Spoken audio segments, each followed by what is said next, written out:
अस्सलाम वालेकुम students, welcome to your favourite channel the bio बसरी।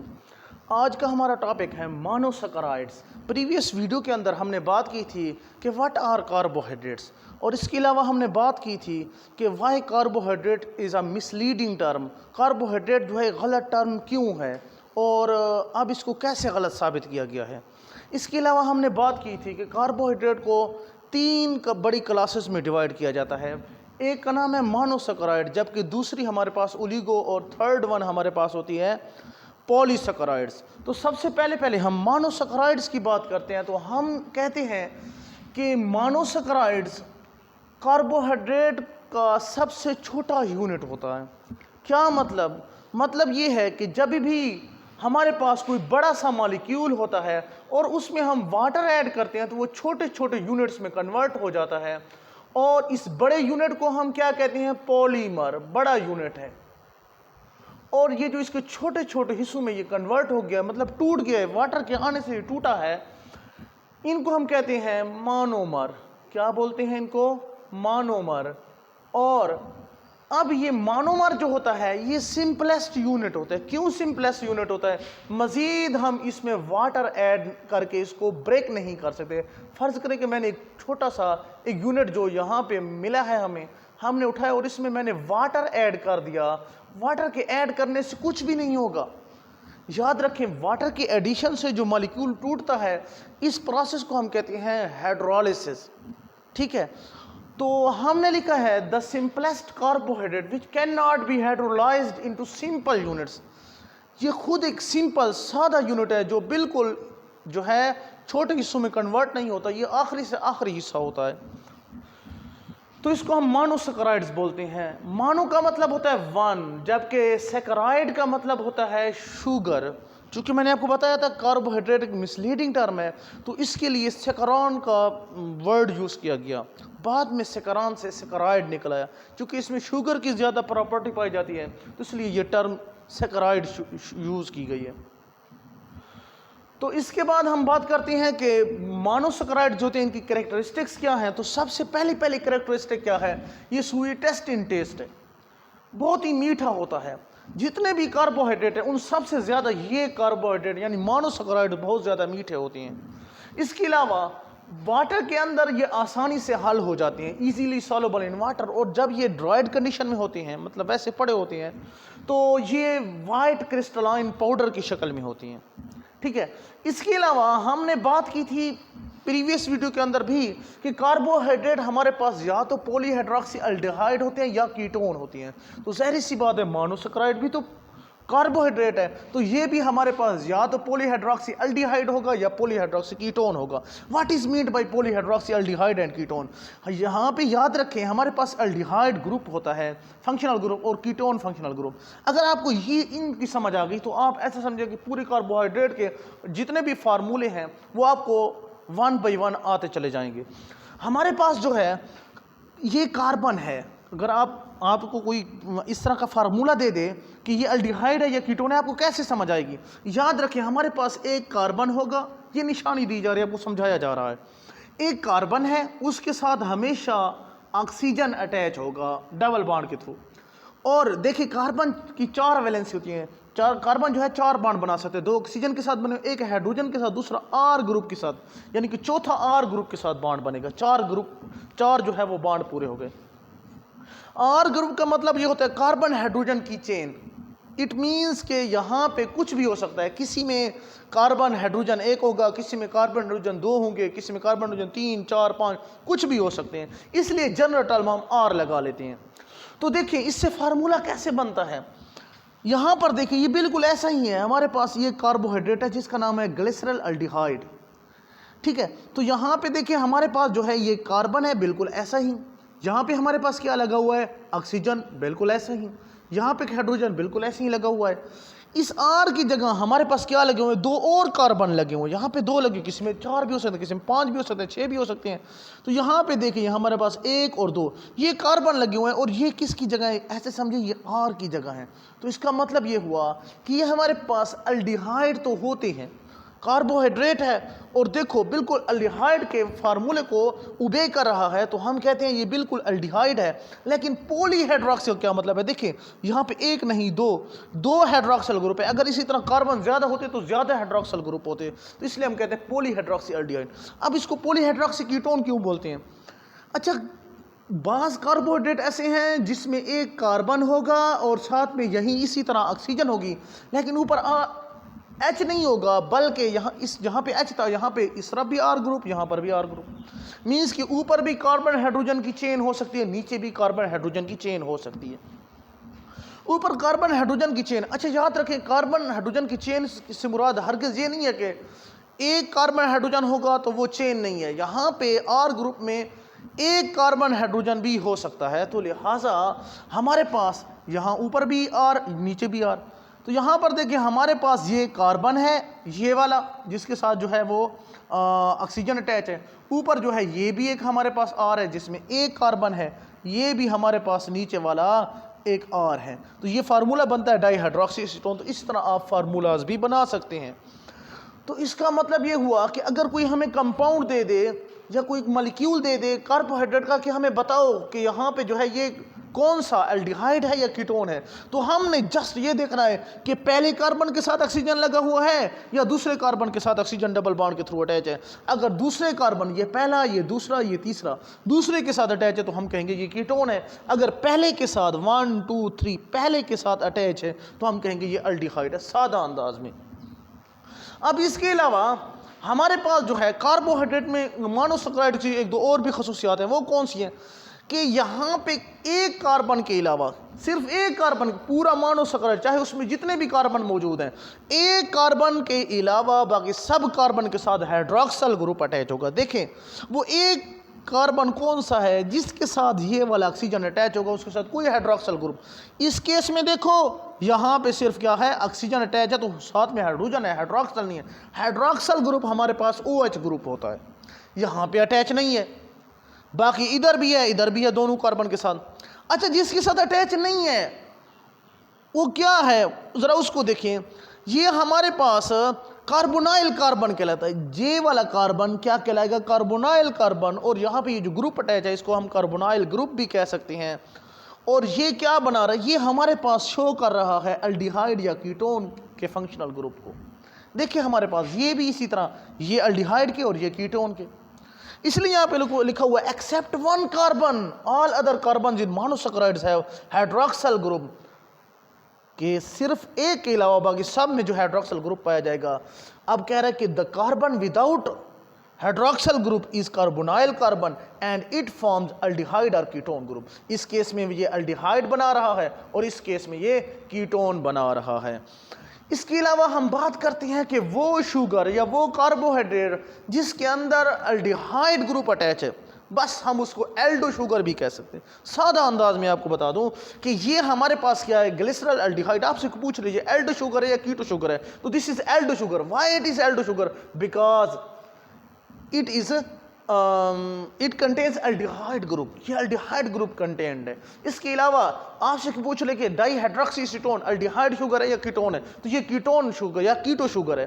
कैसे कीटो शुगर है? Because it contains ketonic functional group. इसके अलावा यहाँ पे लिखा हुआ है कि the sugar with aldehyde group aldo sugar, sugar with ketone group keto sugar.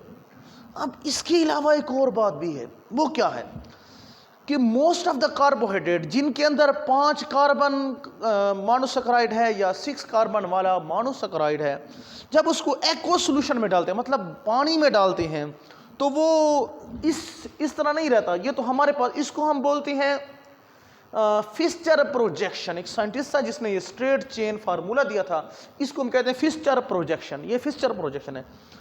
ये स्ट्रेट चेन जो है ये इसी तरह नहीं रहेगा। जब इसको सॉल्यूशन में इनको डाला जाता है तो बिल्कुल ये सीधे नहीं रहते, फिर ये कन्वर्ट हो जाता है रिंग्स में, जिसको हावर्थ प्रोजेक्शन भी कहा जाता है। जिसे क्या बोला जाता है? हावर्थ प्रोजेक्शन भी कहा जाता है। और ये या तो इस तरह एक स्ट्रक्चर बनाएंगे रिंग वाला, या फिर ये इस तरह का स्ट्रक्चर बनाएंगे, हमारे पास कुछ इस तरह बनेगा। अगर इस तरह बनाते हैं तो ये कितने कॉर्नर बन जाते हैं, एक कोना, ये दूसरा, ये तीसरा, ये चौथा और ये पांचवा। 5 कॉर्नर जो है रिंग स्ट्रक्चर जब बनता है तो हम इसको फ्यूरानोस कहते हैं। और आप जानते हैं ओ सफिक्स होता है किसके लिए, शुगर के लिए। इसके अलावा ये जो होता है 1 2 3 4 5 और 6 कॉर्नर, मैं कार्बन नहीं कह रहा, 6 कॉर्नर रिंग स्ट्रक्चर जो होता है इसको हम पायरानोस बोलते हैं। अब इसके अलावा मोनोसैकेराइड क्या सबके सब सेम है? नहीं, इसलिए तो हमने यहाँ पे आर लिखते हैं कि कुछ भी हो सकता है, उसमें कार्बन नंबर डिफरेंट डिफरेंट हो सकती हैं। वो मोनोसैकेराइड्स जिनमें 3 कार्बन होते हैं। अच्छा, यहाँ पे एक और बात सुन लें कि मोनोसैकेराइड में कम से कम 3 कार्बन होने लाजमी हैं। 2 वाला कोई मोनोसैकेराइड नहीं है, 1 वाला नहीं है। तो 3 कार्बन जो है वो कंटेनिंग हो सकता है, 3 से लेकर 7 कार्बन जो है। इसका मतलब यह हुआ कि मोनोसैकेराइड के लिए ज़रूरी है कि या तो वो 3 कार्बन पर मुश्तमिल होगा, या 4 कार्बन पर, या 5 या 6 या 7 कार्बन के ऊपर मुश्तमिल होगा। तो हम देखते हैं कि monosaccharide contains 3 to 7 carbons with general formula CnH2n। इसका मतलब क्या है कि हमारे पास पीछे भी मैंने आपको बताया था CnN से मुराद नंबर ऑफ कार्बन्स हैं, ठीक है। यानी कि हमारे पास 3 कार्बन वाला है तो हम उसको ट्राइओसिस कहते हैं। जहां पे टेबल दिया गया है, टेबल में अगर 3 कार्बन वाला मोनोसैकेराइड तो हम उसको tri for 3, trioses, ose for sugar. तो 3 कार्बन कंटेनिंग मोनोसैकेराइड है। टेट्रोसिस 4 कार्बन, इसी तरह पेंटोसिस 5 कार्बन जो है वो कार्बन वाला मोनोसैकेराइड है। हेक्सोसिस, हेप्टोसिस, इस तरह हमारे पास जो है ये मौजूद है। अब इनका फार्मूला बनाना बड़ा आसान है। आपको लगेगा कि हम कैसे याद करेंगे, परेशान होने की बात नहीं है। आपने करना क्या, ट्राइओसिस है तो आपने इसी फार्मूले के अंदर, ये जो फार्मूला जनरल फार्मूला दिया गया है, इसी के अंदर आप यहाँ पे जो n है, n की जगह 3 पुट कर दें। ट्राइओसिस का आपसे कोई फार्मूला पूछ ले तो आपने यहाँ पे क्या करना है, यहाँ पे C लिखने के बाद यहाँ पे n की जगह क्या लिखना है, 3 लिखना है। इसके अलावा यहाँ पे H2O है और यहाँ पे n है, तो यहाँ पे क्या करना है, n की जगह भी आपने 3 लिखना है। n इज इक्वल टू हमारे पास 3 हमने पुट किया दोनों जगह पे, इधर भी और इधर भी। हमारे पास ये C3 आएगा और इस 3 को आप यहाँ पे हाइड्रोजन के साथ जो 2 लिखा हुआ है उसके साथ भी मल्टीप्लाई करना है, और ऑक्सीजन के साथ यहाँ पे 1 लिखा होता है लेकिन हम लिखते नहीं होते, तो यहाँ पे 1 है, इसके साथ भी आपने मल्टीप्लाई कर देना है। C3 और H के साथ 2 है, 2 को 3 के साथ क्रॉस कर दें तो ये क्या बन जाएगा, ये हमारे पास 6 बन जाएगा, और O के साथ 1 है, और 1 को अगर आप 3 के साथ मल्टीप्लाई करते हैं तो ये 3 ही रह जाता है। तो ये हमारे पास क्या बन जाता है, ट्राइओसिस का सेम फार्मूला निकल आता है। इसे अगर आप 4 पुट करेंगे तो हमारे पास ये 4 n की जगह 4 आ जाएगा, और यहाँ पे H8 आ जाएगा, और यहाँ पर 4 आ जाएगा। इसी तरह आप पुट करके इनके फार्मूले जो है वो बना सकते हैं। अब हमने कहा कि कार्बोहाइड्रेट 2 शक्लों में पाए जा सकते हैं, या तो अल्डिहाइड या कीटोन में। तो ट्राइओसिस, बास ट्राइओसिस ऐसे होंगे जिनके साथ अल्डिहाइड ग्रुप अटैच होगा तो वो एल्डोज होगा या एल्डो शुगर होगी। तो ट्राइओसिस की शक्ल में कौन से जो है एल्डो शुगर हैं, तो हमारे पास ग्लिसरल अल्डिहाइड है।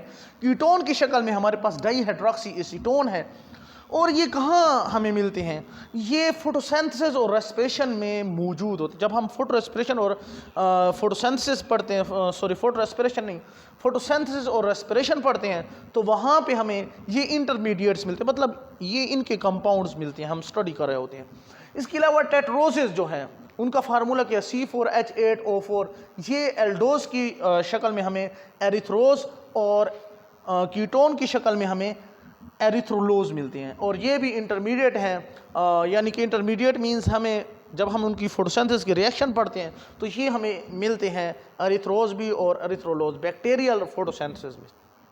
इसके अलावा पेंटोज, इसको तो आप जानते हैं, ये हमारे पास जो है राइबोज है या डीऑक्सी राइबोज है। डीऑक्सी राइबोज में थोड़ा सा O जो होता है यहाँ पे 5 है, और यहाँ पे इस केस में एक ऑक्सीजन की कमी होती है, तभी तो हम इसको डीऑक्सी राइबोज बोलते हैं। और इसी तरह कीटोज शुगर कौन सी होती है पेंटोज की फॉर्म में, वो हमारे पास राइबोलूज होती है। ये राइबोज एंड डीऑक्सी राइबोज ये डीएनए और आरएनए के कंपोनेंट्स हैं, जबकि राइबोलोज जो है ये फोटोसिंथेसिस में हमें मिलता है, फोटोसिंथेसिस के रिएक्शंस में उसका इंटरमीडिएट है। हेक्सोसिस 6 कार्बन कंपाउंड, हमारे पास C6H12O6 है। एल्डोज शुगर में हमारे पास ये ग्लूकोज और ग्लूकोज और ग्लैक्टोज आ जाते हैं, जबकि फ्रक्टोज जो आपको मिलता है उसमें वो भी 6 कार्बन का मोनोसैकेराइड है, लेकिन वो एल्डोज ग्रुप कंटेनिंग जो है वो हमारे पास मोनोसैकेराइड है। अब हमारे पास ग्लूकोज रेस्पिरेशन फ्यूल है, जब ब्रेक डाउन होती है और एनर्जी मिलती है तो वो ग्लूकोज ही होता है। फ्रक्टोज जो है ये रेस्पिरेशन का इंटरमीडिएट है, आप लोगों ने ग्लाइकोलाइसिस में पढ़ा होगा या आप लोग पढ़ेंगे, फ्रक्टोज आ जाता है। इसके अलावा ग्लैक्टोज जो है ये मिल्क के अंदर जो शुगर होती है उसका कंपोनेंट है। इसी तरह हमारे पास हेप्टोसिस जो है H8, C8, H14 और O8, इसी तरह ये हमारे पास जो है ऐसा मोनोसैकेराइड है जो 7 कार्बन कंटेनिंग है, 7 कार्बन कंटेनिंग है। अब इसकी एल्डो शुगर क्या है वो हमारे पास है, इस केस में हमारे पास ग्लूकोहेप्टोज है, और कीटोज शुगर की फॉर्म में जो 7 कार्बन कंटेनिंग मोनोसैकेराइड है वो सीडोहेप्टोलोज है। ये कहाँ पाया जाता है? ये सब हमें दोनों फोटोसिंथेसिस के रिएक्शंस में मिलते हैं। तो ये था हमारे पास मोनोसैकेराइड्स के बारे में। अच्छा, यहाँ पे अगर आप देखें ना तो हमारे पास इसका भी फार्मूला है, ग्लिसरॉल्डिहाइड का भी फार्मूला और इसका भी फार्मूला, दोनों हमारे पास C3H6O3 है। इसी तरह एरिथ्रोज और एरिथ्रोलोज दोनों का फार्मूला हमारे पास, दरअसल ये मॉलिक्यूलर फार्मूला होती हैं। जब हम इनका स्ट्रक्चर इस तरह ड्रा करते हैं ना तो इन दोनों में डिफरेंस आ जाता है। अब देखो यहाँ पे हमारे पास दोनों का जो फार्मूला बनता है वो हमारे पास बनता है इसका भी और इसका भी। क्या बनता है? C3H6O3 बनता है, लेकिन स्ट्रक्चर देखो दोनों का डिफरेंट है। तो इसका मतलब ये हुआ कि इन दोनों में के आपस में कुछ रिश्ता है। इस रिश्ते का नाम है आइसोमेरिज्म। इंशाल्लाह नेक्स्ट वीडियो के अंदर हम पढ़ेंगे कि what is isomerism, what is stereo isomerism, what is optical isomerism. इसके अलावा हम बात करेंगे एपीमेरिज्म क्या होती है, एनोमेरिज्म क्या होती है। इसके अलावा मुख्तलिफ जो है स्ट्रक्चर्स की हम बात करेंगे। What is alpha glucose, what is beta glucose and what is L glucose and D glucose etcetera. इंशाल्लाह नेक्स्ट वीडियो के साथ हमारी मुलाकात होगी। तब तक के लिए अल्लाह हाफिज़।